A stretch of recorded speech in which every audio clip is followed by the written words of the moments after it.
Hello guys, welcome to the Future Internet Cafe. My name is Catherine. Thank you so much for your support, for your views, for your likes, for your shares, for your comments, and for reaching out to us on WhatsApp. We don't take it for granted and we wouldn't be here without you, so thank you for your support. In today's video, we are going to look at how to register a business name. This is an updated tutorial. So first of all, go to your web browser and type eCitizen.go.ke in the address bar and it will open the eCitizen official website. This is how it looks like, as you can see on your screen. Once it opens the website, click on sign in. This video assumes that you have an eCitizen account and you know how to log in, that is, you know your login details and information. So if you don't have either of that, please, this video is not for you. Once you click on sign in, it's going to open the login page. Enter your email address or your ID number based on what you use to log into eCitizen. Then enter your password and click on sign in.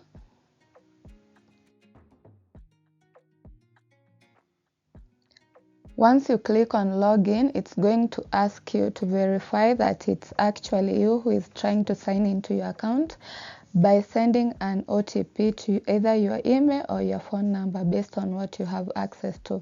An OTP is a one-time password, so choose either the email by clicking on send code to my email or my phone based on what you have access to. An OTP is going to be sent to your method of verification, so enter it in the provided space, then click on next. eCitizen is going to open your account, so confirm that it's actually your account by confirming that the details are correct and that they all belong to you. Also, make sure that you are going to do this application using your individual account. There is the individual one and organizational one if you have businesses that are already registered. Okay, so make sure that it's checked individual, because this video is how to register a business name for an individual. Scroll down and click on BRS, Business Registration Services. If you already have existing businesses, it's going to tell you to choose which account you want to make your application with. Is it a personal account or an organizational account? So an organizational account is one that belongs to your business. This is for people who already have existing businesses. But if you don't have an already registered business, then you just sign in using your personal account. So choose the account that you want to make the application with. Again, confirm that you're making this application using your account. Confirm by clicking on continue. If the account information is wrong, click on not you, log out and repeat the process again. It's going to open the Business Registration Service, BRS portal. This is how it looks like. So click on make application either by using the menu on top or by using the menu in my applications, either of that. Once you click on make application, it's going to list a number of services that you can apply. So under the service number 10, BRS V2, BRS version 2, click on apply now. Once you click on apply now, it's going to provide a description of what that service is all about. So click on apply now again. Again, it's going to tell you to confirm that you're logging in to the BRS portal to make an application. So click on login with eCitizen. Again, it's going to tell you to choose an account that you want to make the application with. So choose an account that you want to make application with by clicking on that account. Again, confirm that you're making this application using your account and your details. Once you confirm, click on continue. It's going to open the new BRS portal. This is how it looks like. If you don't see this and you see dashboard or sign in, just click on dashboard or sign in. So under company registry services, click proceed. The company registry services dashboard is going to open. This is how it looks like. So click on apply next to registration of a business name service. The first stage of registering a business name is the name, of course. So enter your proposed names, top 3. Also choose if you are affiliated to an existing entity. This means if the business you are going to open is associated with another business that is already existing. So if it's yes, it's going to ask you which business it is, and you can search for it and select it. So if it's no, just click on no. Once you're done, click on next.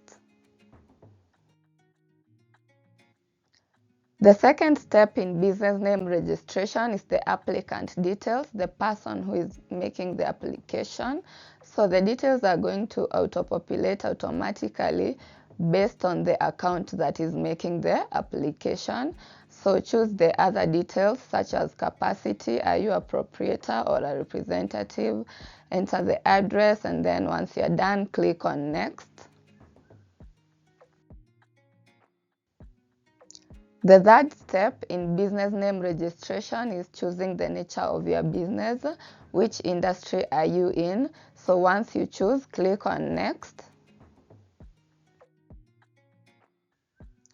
These are some of the available industries that are in the portal that you can choose from: agrovet, betting, surveyors, architects, schools, among others. If yours is not among the listed, choose other. Once you choose other, it's going to tell you to describe the nature of your business. For example, if you're in the fashion industry, you can write fashion. So make sure you enter the details that are relevant to your business. If any documentation or files are required extra, you can upload them. Once you're done, click on next.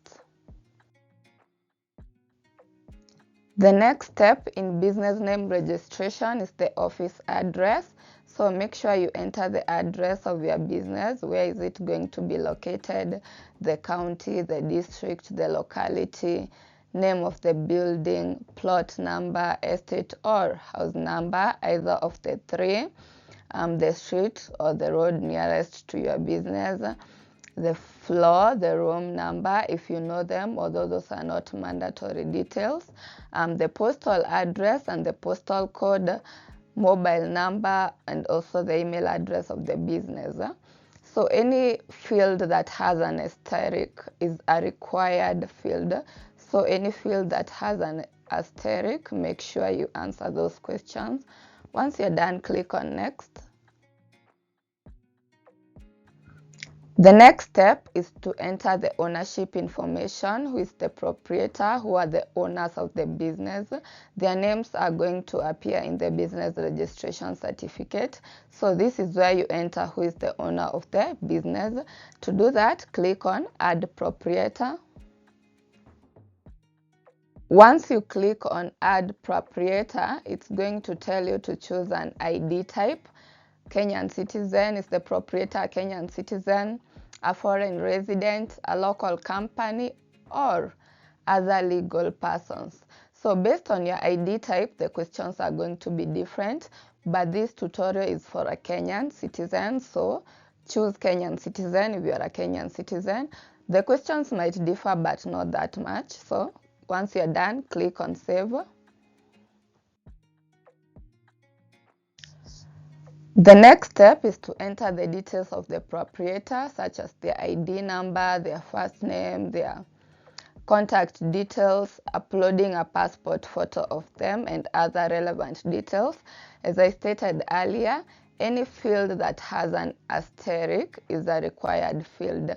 So to enter the details of that individual, make sure you enter their ID number and their first name, then click on search. the other fields are going to auto-populate with their details based on their ID number and their first name. Once you're done, enter the other relevant details such as their contact and their residential area, and also upload a passport photo of them. Like I stated earlier, other details that are required of the proprietor include their contact information and their physical address. So once you have done all this, click on Save. Once you click on Save, the details of the proprietor are going to appear in the Ownership Information tab.